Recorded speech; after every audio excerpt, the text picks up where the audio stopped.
কোথাও না কোথাও দূরদর্শিতার অভাব।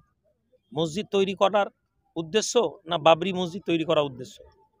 মুর্শিদাবাদে তো আর বাবরি মসজিদ তৈরি হবে না, আমি একটা মসজিদের নাম বাবরি মসজিদ রেখে দিলে তো সেটা বাবরি মসজিদ হবে না। ওকে বিলটা নিয়ে বললাম তো যে প্রতিবাদ চলবে, যেহেতু সুপ্রিম কোর্ট একটা রায় পাঠিয়েছে, এই জন্য মানে যেটা পার্লামেন্টে যে রায়টা আবার ফিরে গিয়েছে, যতক্ষণ না এটা হচ্ছে ততক্ষণ পর্যন্ত আমরা এর বিষয় নয়। তবে প্রতিবাদ এবং সংগ্রাম চলবে, যেভাবে আমরা পুরো বাংলা ভারতবর্ষের মানুষেরা ওয়াকফ নিয়ে মুভমেন্ট করেছেন, আমরাও যতটুকু আমাদের ক্ষমতা অনুযায়ী করেছি, আমাদের মুভমেন্ট চলতে থাকে।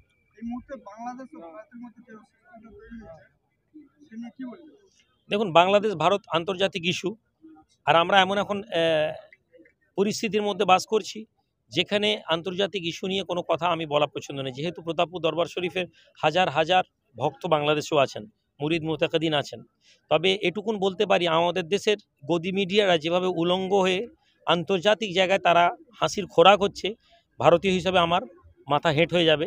শুধু আমার নয়, যে কোনো সচেতন নাগরিকেরই লজ্জার বিষয়। সেখানকার এমন এমন ভিডিও ফুটেজকে নিয়ে এসে তারা এমন ব্যঙ্গাত্মক টক শোতে করছেন যেটা তাদের মিডিয়ার স্ট্যান্ডার্ডকে প্রকাশ পায়। বাট আমি বিশ্বাস রাখি আমাদের যারা ডিপ্লোম্যাট আছেন তারা যথেষ্ট দক্ষ, ফলে বাংলাদেশের সাথে আমাদের সম্পর্ক ভালো হয়ে যাবে।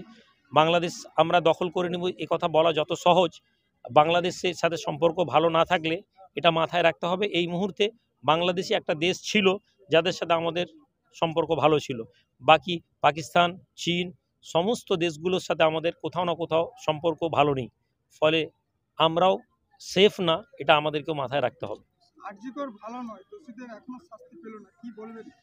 যারা মুভমেন্ট করছিল তাদেরকে জিজ্ঞেস করুন। আরজিকর নিয়ে আমি প্রতিবাদ করেছিলাম, বাট যে মুভমেন্টের ওয়ে ছিল, আমি আগেও বলেছিলাম, এর আগেও বলেছি, প্রতিবাদ কখনো ফিস্ট করে হয় না, প্রতিবাদ কখনো রাত দখলের নাম করে হই হুল্লোড় গান বাজনা করে মুভমেন্ট করে ক্ষমতা অর্জন হয় না।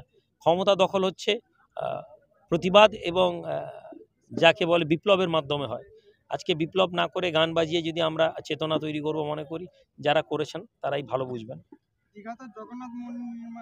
ভালো জিনিস, ভালো জিনিস, মন্দির তৈরি হচ্ছে, হিন্দু ভাইরা আরও বেশি ধার্মিক হবেন, বাস ধর্মের নামে অধার্মিক না হলেই হলো। কারণ আজকের দিনে বেশিরভাগ ক্ষেত্রে ধর্মকে কেবলমাত্র রাজনীতির হাতিয়ার বানানো হচ্ছে। ধর্মের উদ্দেশ্য যদি এটা হয় তাহলে খুব ভালো জিনিস। মুর্শিদাবাদে এক তৃণমূলের বিধায়ক হুমায়ুন কবির বাবরি মসজিদ তৈরি করে বলছেন, তার বিরুদ্ধে আবার রাম মন্দিরও তৈরি হবে বলছে হিন্দু এক নেতা। এটা তো আমাদের কোথাও না কোথাও দূরদর্শিতার অভাব। মসজিদ তৈরি করার উদ্দেশ্য না বাবরি মসজিদ তৈরি করার উদ্দেশ্য? মুর্শিদাবাদে তো আর বাবরি মসজিদ তৈরি হবে না, আমি একটা মসজিদের নাম বাবরি মসজিদ রেখে দিলে তো সেটা বাবরি মসজিদ হবে না। ফলে আপনি যদি মসজিদ তৈরি করার কথা বলেন, তাহলে কেউ মন্দির তৈরি করার কথা বললে কোনো অপরাধ করেনি। সমস্যা হচ্ছে আমাদের অদূরদর্শী রাজনৈতিক নেতাদেরকে নিয়ে, যারা মনে করে যে 90% 60% মুসলিমদের মাঝে বাস করে যা খুশি বলে দিব। যেখানে আমাদের পূর্ব মেদিনীপুর জেলায় 12% মুসলিম, 13% মুসলিম, এই জায়গার এই কথার কি প্রভাব পড়বে তা তারা ভাবতে পারে না।